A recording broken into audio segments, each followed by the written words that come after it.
A generating station has a connected load of 50 megawatts and a maximum demand of 30 megawatts. The units generated being 72.5 into 10 to the power of 6 per annum. Calculate the demand factor and load factor. ఏం లేదు, ఇక్కడ ఒక generating station ఉంటే ఆ generating station యొక్క connected load వచ్చి 50 megawatts. ఓకేనా, దాంట్లో maximum demand of 30 megawatts.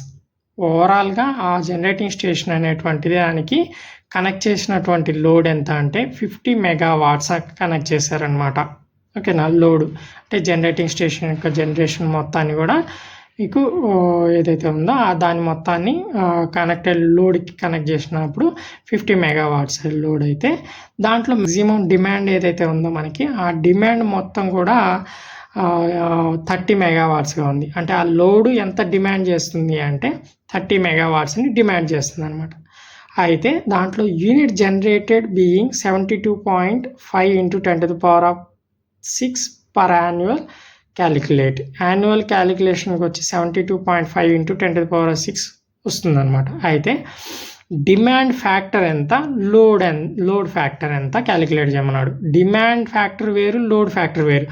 Load మొత్తం కూడా హెవీగా ఉండొచ్చు, దాంట్లో డిమాండ్ అనేటువంటిది మేబీ చేంజ్ అవుతూ ఉండొచ్చు.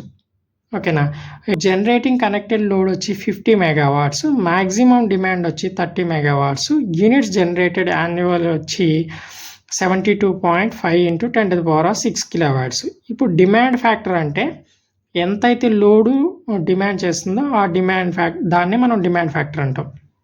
ఆ demand factor is the ratio of maximum demand to connected load.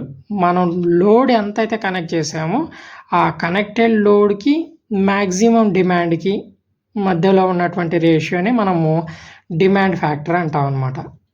ఓకేనా, సింపుల్గా చెప్పాలి అంటే దీన్ని అర్థం చేసుకోవాలంటే నేను ఇప్పుడు సపోజ్ ఫర్ ఎగ్జాంపుల్ మ్యాక్సిమం నేను కనెక్ట్ చేసినటువంటి లోడ్ ఏదైతే ఉందో అది 20 వాట్స్ని కలిగినటువంటి ఒక లోడ్, అంటే 20 వాట్స్ ఉన్నటువంటి ఒక బల్బుని నేను కనెక్ట్ చేశాను. ఓకేనా, పవర్కి. ఓకేనా, అది యాక్చువల్గా లోడు. బట్ కానీ ఆ 20 వాట్స్ బల్బ్ ఏదైతే ఉందో అది మ్యాక్సిమము 19 వాట్స్ కంటే ఎక్కువ డిమాండ్ చేయట్లేదు. ఓకేనా, 19 వాట్స్ కంటే తక్కువనే అది డిమాండ్ చేస్తుంది అనమాట. ఓకేనా, బట్ కానీ కనెక్ట్ చేసింది మాత్రం 20 వాట్స్ లోడు. ఓకేనా, ఆ రెండింటి మధ్యలో ఉన్నటువంటి రేషియోని మనం డిమాండ్ ఫ్యాక్టర్ అంటాం. అదే ఇక్కడ మనం తీసుకున్నాం. సో కనెక్టెడ్ లోడ్ వచ్చి 50 మెగావాట్స్, మ్యాక్సిమం డిమాండ్ వచ్చి 30 మెగావాట్స్. సో 30/50 వేస్తే 0.6 ఆర్ అదర్వైజ్ 60% అనమాట. అంటే మొత్తం ఓవరాల్గా నేను కనెక్ట్ చేసినటువంటి లోడ్ ఏదైతే ఉందో, ఓకేనా, ఒక పవర్ జనరేటింగ్ స్టేషన్కి ఆ లోడ్లో అది 60% మాత్రమే డిమాండ్ చేస్తుంది. అంటే 60% మాత్రమే తీసుకుంటుంది అది ఆ జనరేటింగ్ స్టేషన్ నుంచి. కనెక్ట్ చేసింది 50 మెగావాట్సే. ఓకేనా, బట్ కానీ అది 50 మెగావాట్స్ని అది తీసుకోవట్లేదు. మ్యాక్సిమం ఎంత డిమాండ్ చేస్తుంది అంటే 30 మెగావాట్స్ని మాత్రమే డిమాండ్ చేస్తుంది. అంటే మనం కనెక్ట్ చేసినటువంటి లోడ్లో అది డిమాండ్ చేసేటువంటి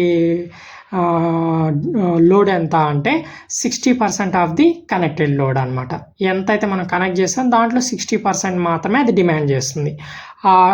60% అనేటువంటిది డిమాండ్ ఫ్యాక్టర్. ఇప్పుడు లోడ్ ఫ్యాక్టర్ అంటే ఏమవుతుంది అంటే load factor is equal to actual energy supplied by maximum energy possible.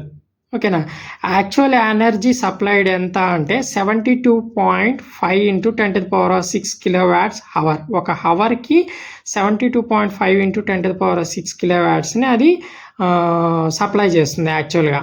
ఓకేనా, బట్ కానీ దాంట్లో మ్యాక్సిమం ఎనర్జీ పాసిబిలిటీ ఎంత ఉంది అంటే 30 into 8760. ఇది హవర్స్ అనమాట.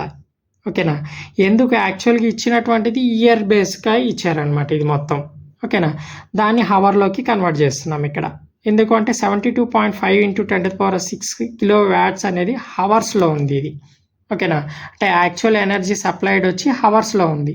ఓకేనా, సో అది హవర్స్లో ఉంది కాబట్టి మ్యాక్సిమం ఎనర్జీ పాసిబిలిటీని కూడా మనము హవర్స్లోకి కన్వర్ట్ చేసుకోవాలి. ఇది ఓన్లీ జస్ట్ కిలోవాట్స్ మాత్రమే, బట్ నాట్ ఏ హవర్స్ ఇది. ఓకేనా. కాబట్టి దీన్ని కూడా హవర్స్లోకి కన్వర్ట్ చేసుకుంటే, అంటే ఇది ఏదైతే ఉందో ఇక్కడ మెగావాట్స్ హవర్ అని ఇస్తే అప్పుడు దీన్ని డైరెక్ట్గా మనం ఇక్కడ సబ్స్టిట్యూట్ చేసుకోవచ్చు. బట్ కానీ ఇక్కడేమో మెగా వాట్స్ అని మాత్రమే ఇచ్చాడు, ఇక్కడ మాత్రం కిలో వాట్స్ హవర్ ఇచ్చాడు. ఒక 1 అవర్కి ఇంత యూనిట్స్ యాన్యువల్గా తీసుకుంటుంది అనమాట, అది జనరేటెడ్ యాన్యువల్. ఓకేనా. దాని ప్రకారం ఏమవుతుంది అంటే 30 × 8760 minutes 26 crores 18 lakhs kWh value అనేటువంటిది ఇక్కడ వస్తుంది అనమాట లోడ్ ఫ్యాక్టర్లో. అయితే ఈ లోడ్ ఫ్యాక్టర్ ఏదైతే ఉందో ఆ లోడ్ ఫ్యాక్టర్ని మళ్ళీ ఈ పర్టికులర్ వాల్యూ ఏదైతే ఉందో దాంతో డివైడ్ చేస్తున్నాం. ఎందుకు, ఇది కిలోవాట్ అవర్ కదా. ఈ 72,000.5 × 10⁶ బై ఈ 26 crores 18 lakhs వేసుకుంటే మనకి 0.277 అనేటువంటిది లోడ్ ఫ్యాక్టర్ అవుతుంది అనమాట. దీని పర్సంటేజ్లో చెప్పినట్లయితే అది 27.7% అవుతుంది అనమాట.